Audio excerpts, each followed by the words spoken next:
ಎಲ್ಲ ಮಕ್ಳಿಗೂ ಕೂಡ ನಮ್ಮ ಯೂಟ್ಯೂಬ್ ಚಾನಲ್ಗೆ ಸ್ವಾಗತ. ನಮ್ಮ ವಿಡಿಯೋಸ್ ನಿಮಗೆ ಇಷ್ಟ ಆಗ್ತಿದ್ರೆ ಪ್ಲೀಸ್ ಚಾನಲನ್ನು ಸಬ್ಸ್ಕ್ರೈಬ್ ಮಾಡಿಕೊಡಿ. ಇವತ್ತಿನ ಕತೆ ಬಂಗಾರದ ಮಳೆ. ಇನ್ಯಾಕೆ ತಡ, ಬನ್ನಿ ವಿಡಿಯೋನ ಸ್ಟಾರ್ಟ್ ಮಾಡೋಣ. ಭೀಮಾಪುರ ಎನ್ನುವ ಒಂದು ಸುಂದರವಾದ ಹಳ್ಳಿ ಇತ್ತು. ಈ ಹಳ್ಳಿಯಲ್ಲಿ ಒಬ್ಬ ಶ್ರೀಮಂತ ರೈತ ವಾಸಿಸ್ತಾ ಇದ್ದ. ಅವನ ಬಳಿ ಅಧಿಕವಾದ ಜಮೀನುಗಳಿತ್ತು ಹಾಗೂ ಬೇಕಾದಷ್ಟು ಆಸ್ತಿ ಅಂತಸ್ತು ಎಲ್ಲವೂ ಇತ್ತು. ಆದರೂ ಅವನು ದುರಾಸೆಯನ್ನು ಹೊಂದಿದ್ದ. ಅವನದ್ದು 2 ಅಂತಸ್ತಿನ ಮನೆ. ಊರಿನಲ್ಲಿ ಆ ಮನೆಯೇ ಬಹಳ ಸುಂದರವಾದ ಮನೆ.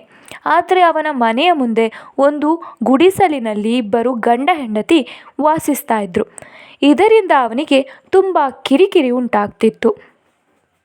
ಜಮೀನ್ದಾರನ ಹೆಂಡತಿಗೂ ಅವನಿಗೂ ಇಬ್ಬರಿಗೂ ಕೂಡ ತಮ್ಮ ಸುಂದರವಾದ ಮನೆಯ ಮುಂದೆ ಅಂತಹ ಗುಡಿಸಲು ಇರುವುದು ಇಷ್ಟವಿರಲಿಲ್ಲ.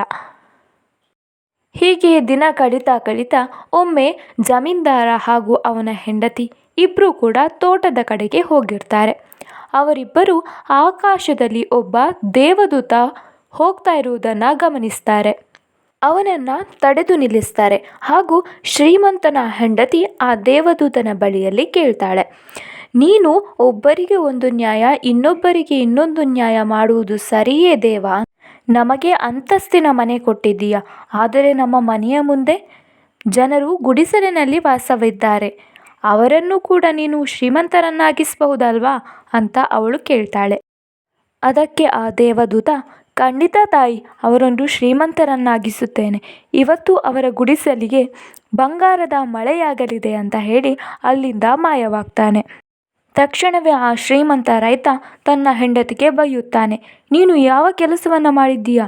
ಆ ಬಡವರಿಗೆ ಹಣವನ್ನು ನೀಡಲು ನೀನ್ಯಾಕೆ ಕೇಳಬೇಕು ಅಂತ ಅವನು ಹೇಳ್ತಾನೆ.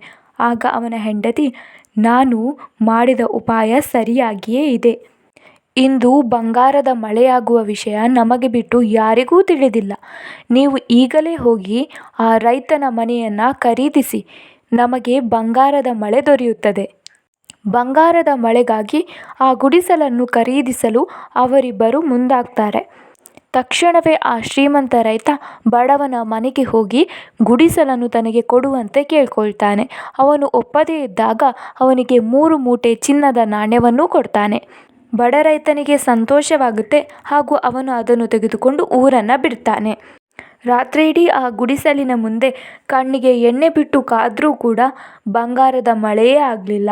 ಕಾದು ಇಬ್ಬರು ಅಲ್ಲೇ ಮಲ್ಕೋತಾರೆ. ಮರುದಿನ ಗಂಡ ಹೆಂಡತಿ ಪುನಃ ತೋಟದ ಕಡೆಗೆ ಹೋಗ್ತಾರೆ. ಅಲ್ಲಿ ಅವರಿಗೆ ಆಕಾಶದಲ್ಲಿ ದೇವದೂತ ಕಾಣಿಸಿಕೊಳ್ತಾನೆ.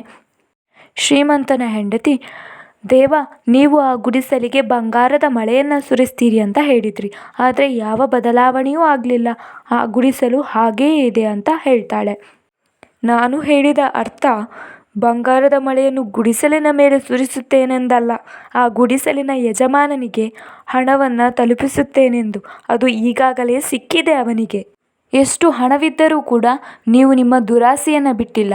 ಅದರಿಂದಲೇ ಇವತ್ತು ನಿಮ್ಮ ಆಸ್ತಿಯ ಅರ್ಧಕ್ಕಿಂತ ಹೆಚ್ಚು ಭಾಗವನ್ನು ಕಳ್ಕೊಂಡಿದ್ದೀರಾ. ನಾನು ನಿಮ್ಮನ್ನು ಪರೀಕ್ಷಿಸಲು ಈ ರೀತಿ ಮಾಡಿದೆ, ಆದರೆ ನೀವು ಈ ಪರೀಕ್ಷೆಯಲ್ಲಿ ಸೋತಿದ್ದೀರಾ ಎಂದು ಹೇಳಿ ಆ ದೇವದೂತ ಅಲ್ಲಿಂದ ಮಾಯವಾಗ್ತಾನೆ.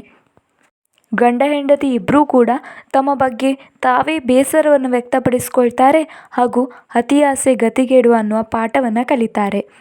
ಇದಾಗಿತ್ತು ಇವತ್ತಿನ ವಿಡಿಯೋ. ಈ ವಿಡಿಯೋ ನಿಮಗೆ ಇಷ್ಟ ಆಗಿದ್ದರೆ ಪ್ಲೀಸ್ ನಮ್ಮ ಚಾನಲನ್ನು ಸಬ್ಸ್ಕ್ರೈಬ್ ಮಾಡಿಕೊಳ್ಳಿ ಆ್ಯಂಡ್ ಲೈಕ್ ಮಾಡೋದನ್ನು ಮರಿಬೇಡಿ.